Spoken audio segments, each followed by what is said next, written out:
যুদ্ধ নয়, আজ ময়দান হয়েছে ক্রিকেট মাঠ। সন্ধ্যা 6:30টায় শুরু হয়েছে এক অন্যরকম লড়াই, ভারত বনাম পাকিস্তান ম্যাচ।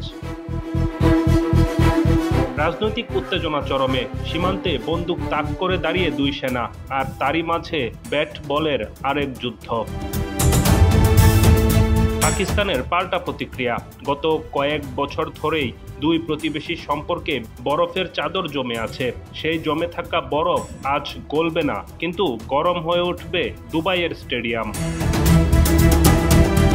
এই ম্যাচ শুধু খেলা নয়, এই ম্যাচ এক আবেগ, এক গর্বের প্রশ্ন। ভারতের সূর্যকুমার, বুমরাহ, পাকিস্তানের বাবর, রিজওয়ান, প্রতিটা নাম যেন এক একটি যুদ্ধের সৈনিক। দর্শকদের চোখ আজ এই ম্যাচে। জয়ের চেয়েও বড় কিছু, ভারতীয় বা পাকিস্তানি, প্রবাসী হন বা দেশের মাঠে, সবাই চাইছেন একটা জয়, একটা প্রতিশোধ।